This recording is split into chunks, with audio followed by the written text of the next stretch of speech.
Kisah ini dimulai dengan seorang bos kriminal paling berkuasa dan ditakuti di wilayah timur bernama Abai. Di balik reputasinya sebagai gangster kejam yang disegani banyak orang, Abai ternyata memiliki sifat lembut yang jarang terlihat. Di rumah, ia menjelma menjadi sosok ayah dan suami yang penuh kasih. Setiap pagi, putri kecilnya selalu membangunkannya dengan tawa riang, sementara sang istri menyiapkan sarapan dan kopi hangat untuknya. Bagi Abai, momen sederhana seperti ini membuatnya seolah melupakan dunia kelam yang ia jalani di luar sana. Suasana pagi itu begitu hangat, penuh tawa dan kebahagiaan, sebuah ironi bagi pria sekeras Abai.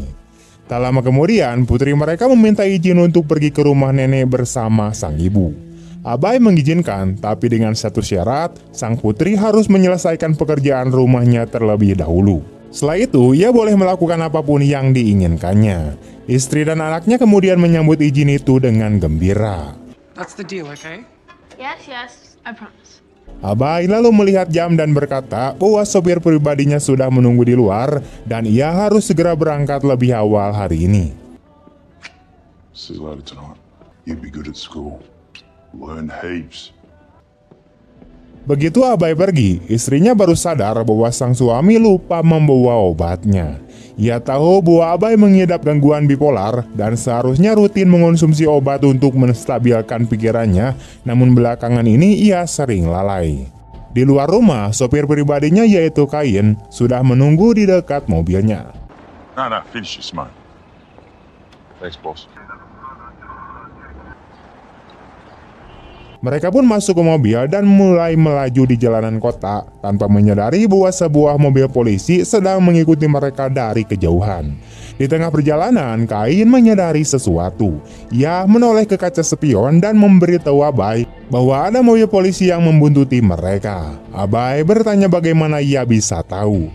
Kain menjawab dengan tenang bahwa sebagai sopir berpengalaman, ia bisa menilai niat seseorang hanya dari cara mereka mengemudi. Menurutnya, mobil itu jelas milik polisi. Abai pun menantangnya untuk menunjukkan keahliannya. Kain segera menginjak pedal gas dan dengan manuver tajam berhasil membuat mobil polisi itu kehilangan jejak di tengah padatnya lalu lintas. Just lose those clowns. Yeah, once we hit the traffic. Morning, cocksuckers. Go! Fucking hell! Setelah situasi aman, Kain bertanya kemana tujuan mereka hari ini. Abai menjelaskan bahwa mereka akan menemui seseorang bernama Frankie untuk menyelesaikan masalah yang sudah berlarut-larut. Dulu, mereka sempat membuat kesepakatan bahwa Frankie akan mengurus wilayah selatan, sementara Abai mengendalikan wilayah timur. Namun belakangan, Frankie melanggar perjanjian itu dan mulai memasuki area kekuasaan Abai, menyebabkan banyak kerusuhan. Abai berniat menuntaskan semuanya hari ini juga. Setelah itu, ia menghubungi seorang pria bernama Richard, yaitu sosok yang dikenal sebagai pengatur keuangan dan pencuci uang untuk berbagai kelompok kriminal. Beberapa waktu lalu, Abai sudah mempercayakan sejumlah besar uang kepadanya. Namun saat ia menelepon, Richard justru menolak panggilan itu begitu saja. Hal tersebut membuat Abai marah besar. For over a week now. Thinks he's above me. Tak lama kemudian, ia menghentikan mobil di sebuah tempat dan menemui seorang pria lain. Ia menyerahkan sebuah amplop sambil menyebutkan nomor apartemen dan waktu pasti, yaitu pukul 3 sore untuk mengantarkan amplop itu ke sana. Pria itu mengangguk dan segera pergi. Knock twice. Slip it under the door. Sementara itu, Kain terlihat sedang berlatih tinju. Orang-orang mengenalnya sebagai sosok yang keras, brutal, dan tak punya belas kasihan. Ia hidup dari darah dan kekerasan, memburu target, menyelesaikan pekerjaan, lalu pergi tanpa menoleh. Setelah berlatih cukup lama, Kain mampir ke sebuah toko untuk membeli minuman. Namun ketika berbalik, dua pemuda menatapnya dengan pandangan menantang, seolah ingin mencari gara-gara.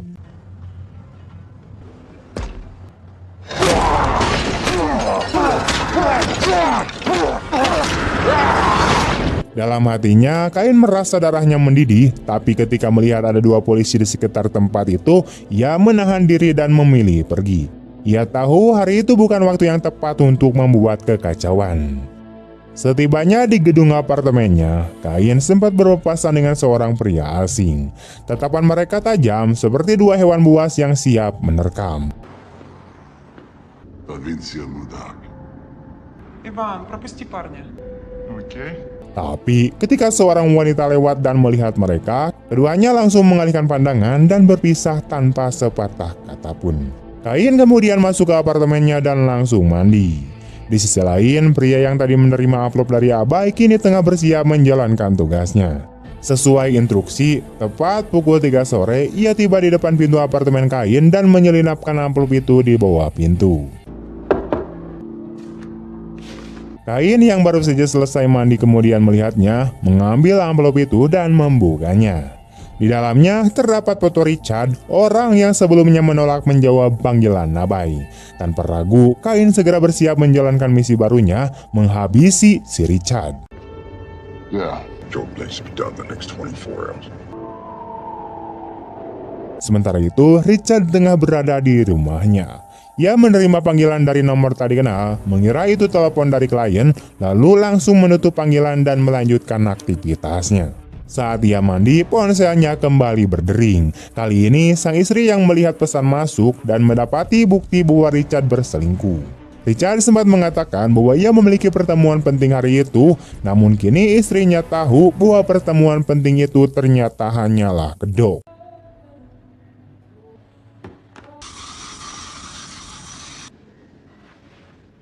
Fucking stud. Ketika Richard keluar dari kamar mandi, ia berkata dengan santai agar sang istri tidak perlu menunggunya malam ini karena ia mungkin akan pulang larut. Istrinya hanya diam, menyimpan amarah dan kekecewaan di dalam hatinya. I love you. Love you.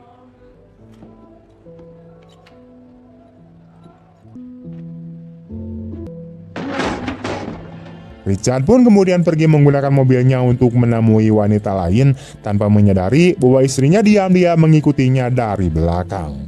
Di waktu yang sama, Kain juga sudah berada di daerah itu membuntuti mobil Richard dari kejauhan. Di dalam mobil, Richard berbicara melalui telepon dengan wanita yang akan ia temui. Wanita itu terdengar cemas dan mengaku merasa bersalah karena dirinya sedang mengandung. Ia mengatakan bahwa hubungan mereka adalah sebuah kesalahan besar dan bila istri Richard sampai tahu, semuanya akan hancur. Namun Richard berusaha menenangkannya, berkata bahwa ia terlalu banyak pikiran dan meyakinkan bahwa istrinya tidak akan pernah tahu apapun. And she has no idea what's going on.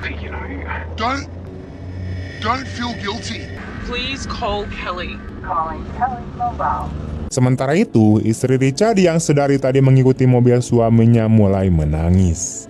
Ia merasa dikhianati, hancur dan tidak tahu harus berbuat apa. Dalam keputusasaan, ia menelepon adiknya bernama Kelly untuk mencurahkan isi hatinya. Setelah beberapa kali mencoba, akhirnya Kelly mengangkat telepon.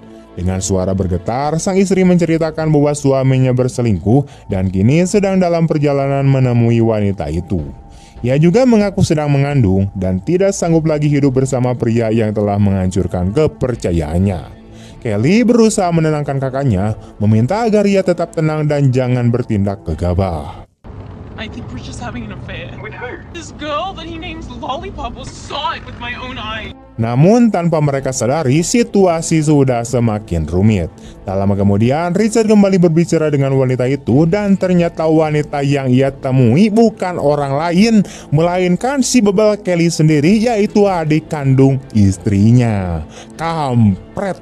Kelly mengatakan bahwa semuanya sudah berakhir dan apapun yang terjadi mereka tidak boleh bertemu lagi, bahkan malam ini sekalipun. Setelah berkata begitu, ia menutup telepon. Richard yang marah kemudian membanting ponselnya dan membelokkan mobil ke area parkir, sementara pikirannya dipenuhi rasa curiga bahwa istrinya mungkin sedang mengikutinya. Ketika Richard keluar dari mobilnya di area parkir, ia melihat Kain sudah berdiri di depannya.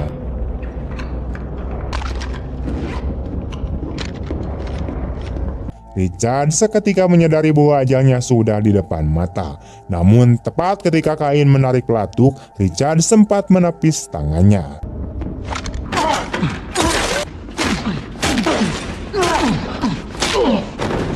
Peluru itu melesat lurus dan justru mengenai istrinya sendiri yang ternyata telah tiba diam-diam dan berdiri di sampingnya tanpa diketahui siapapun.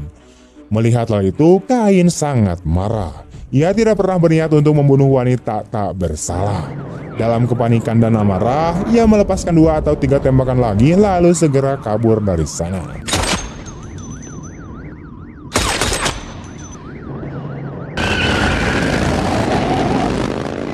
Saat berlari meninggalkan tempat itu, ia langsung mencoba menelepon Abai untuk melaporkan kesalahan fatal yang baru saja ia perbuat. Namun panggilan itu dijawab oleh istri Abai yang mengatakan bahwa suaminya sedang tidak di rumah. Kain kebingungan dan tidak tahu harus berbuat apa. Sementara itu, Abai telah tiba di sebuah klub bersama sopirnya.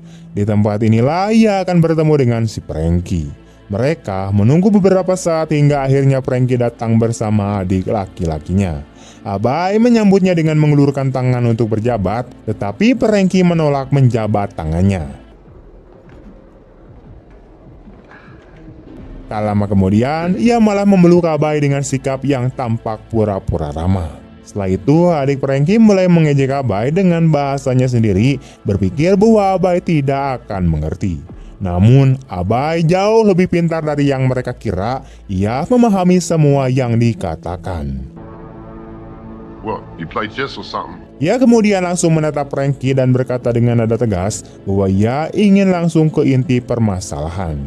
Ia mengingatkan Frankie bahwa tampaknya ia sudah lupa dengan kesepakatan mereka. Selama ini, Frankie terus-menerus memasuki wilayah kekuasaan Abai dan menimbulkan banyak masalah. Namun, Frankie hanya tersenyum tanpa menjawab sepatah kata pun. Setelah beberapa saat, Frankie mengeluarkan papan catur dan berkata bahwa mereka sebaiknya menyelesaikan urusan ini dengan bermain catur. Abai terkejut dan bertanya mengapa ia ingin bermain catur. Frankie menjelaskan bahwa mereka akan mempertaruhkan wilayah masing-masing.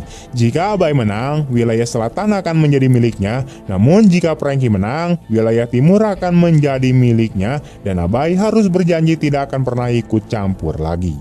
Ia juga menegaskan bahwa Abai harus benar-benar menghilang dari urusannya.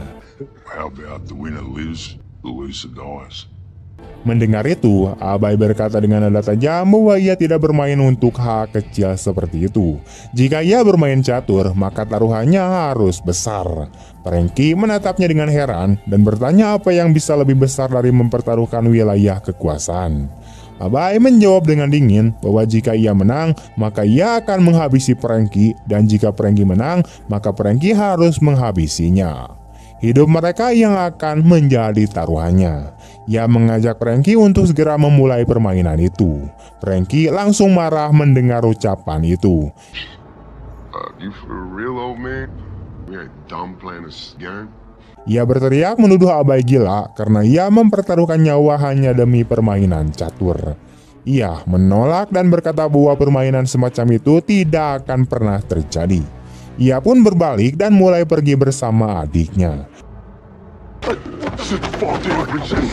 Namun, para anak buah Abai segera menahannya dan memaksanya untuk duduk kembali. Frankie semakin geram dan berkata bahwa Abai seharusnya tidak mengira dirinya datang sendirian. Ia sudah memperkirakan bahwa Abai akan berbuat curang, sehingga sebelum datang, ia telah mengirim anak buahnya ke rumah Abai. Ia mengancam bahwa jika sesuatu terjadi padanya, anak buahnya akan menembak mati seluruh keluarga Abai. Karena itu, ia menyarankan agar Abai melepaskannya. Abai menatapnya dengan tatapan tajam dan bertanya apakah Frankie benar-benar berpikir bisa melukai keluarganya. Frankie menjawab yakin bahwa ia bisa. Mendengar itu, Abai menyuruh Frankie untuk menelepon anak buahnya. Frankie pun segera melakukannya.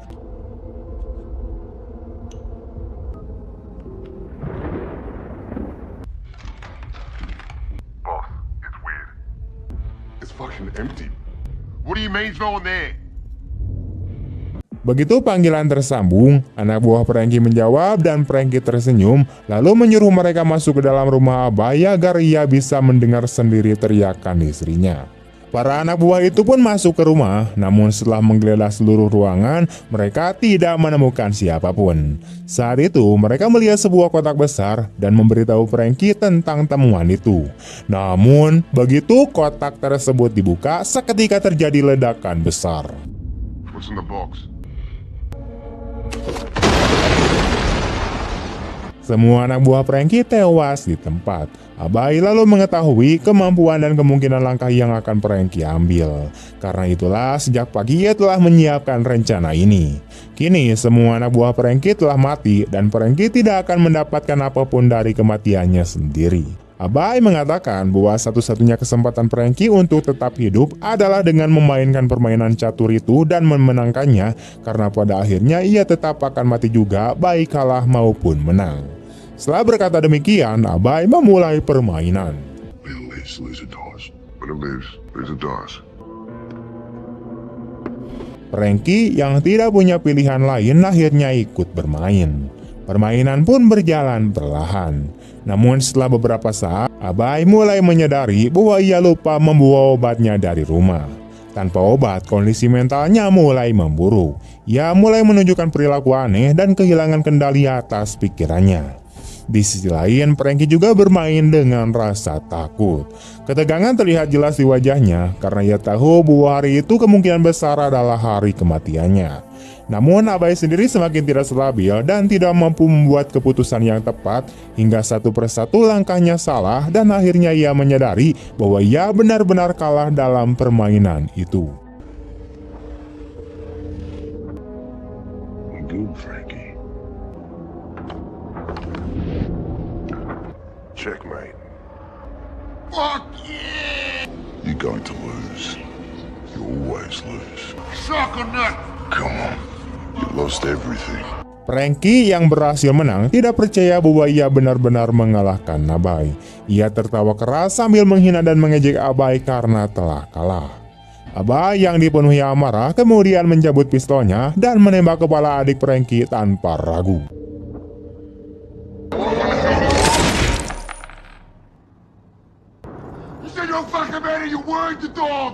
Setelah itu ia berdiri sambil memaki dan berteriak kepada Franky. Ia juga mulai menghina orang-orang lain di sekitarnya. Semua orang yang ada di sana mulai ketakutan dan merasa bahwa sosok yang mereka lihat bukan lagi Abai yang mereka kenal, melainkan seseorang yang berbeda sama sekali. Sikapnya berubah drastis. Ia berteriak dan menanyai tangan kanannya berapa banyak orang yang telah ia habisi. Orang kepercayaannya itu ketakutan dan dengan panik menjawab bahwa mereka telah membunuh banyak orang, bahkan tidak pernah menghitung jumlahnya. Mendengar jawaban itu, Abai langsung menembak lehernya tanpa ampun. We're all monsters.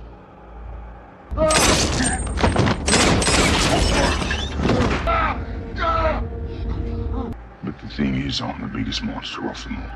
Orang-orang di luar ruangan mendengar suara tembakan dan langsung marah, di mana mereka mulai mengeluarkan senjata masing-masing. Namun Abai bergerak lebih cepat dan menembak semua orang satu persatu tanpa rasa takut. Kain yang berdiri di sana menyaksikan kejadian itu. Ia menyadari bahwa kondisi Abai semakin parah dan benar-benar tidak bisa dikendalikan lagi. Tiba-tiba muncul sosok lain yang juga terlihat seperti Kain. Begitu ia muncul, suasana menjadi kacau. Sosok Kain yang satu ini jauh lebih brutal dan beringas seperti biasanya. Sementara sopir Kain hanya bisa terpaku menyaksikan semuanya. Abai atau tepatnya kepribadian Kain yang telah mengambil alih dirinya mendorongkan pistol ke mulut Franky dan memaksanya meminta maaf. Today's a good day to die, Frank. Namun Franky tidak bisa mengeluarkan sepatah kata pun. Kain lalu menekan pelatuk dan menembak Franky hingga tewas.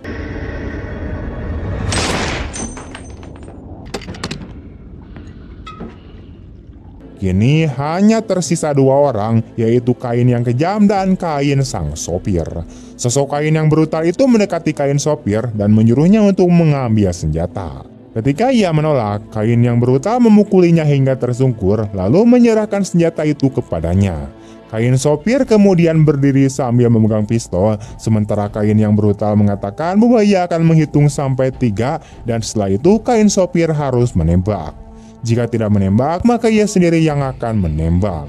Kondisi Kain sopir semakin tegang dan ketakutan. Saat itulah kebenaran sebenarnya terungkap. Sosok Kain yang brutal ternyata tidak lain adalah Abai sendiri. Abai menderita gangguan kepribadian ganda. Dalam kesehariannya ia tampak tenang, tetapi ketika harus membunuh seseorang, kepribadian Kain yang sadis selalu mengambil alih tubuhnya. Ia telah hidup seperti ini selama bertahun-tahun. Dalam pikirannya, ia percaya bahwa Kain tinggal di apartemen itu, padahal sebenarnya Abai dan Kain adalah orang yang sama. Setiap hari pada pukul 3, Abai berubah menjadi sosok Kain. Kedua kepribadian itu tidak pernah saling bertabrakan karena Abai selalu rutin meminum obatnya tepat waktu. Namun hari ini, karena ia lupa meminumnya, kepribadian Kain sepenuhnya mengambil alih tubuh Abai untuk pertama kalinya. Kini bukan lagi Abai yang memimpin tubuh itu, melainkan Kain. Kini bukan lagi Abai yang memimpin tubuh itu, melainkan adalah Kain. Sopirnya hanya bisa terpaku, tidak tahu apa yang harus dilakukan. Ia telah lama bekerja untuk Abai, tetapi dalam beberapa hari terakhir, ia mulai menyadari bahwa bosnya benar-benar di luar kendali dan bisa melakukan apa saja, termasuk membunuh siapapun tanpa ragu. Kini Abai atau Kain menodongkan pistol ke arah sopirnya sendiri. Sopir itu menyadari bahwa jika ia tidak menembak terlebih dahulu, maka Abai akan menghabisinya. Begitu Abai mulai menghitung hingga 3, sang sopir menembak dan peluru itu langsung menembus kepala Abai, membuatnya jatuh ke tanah.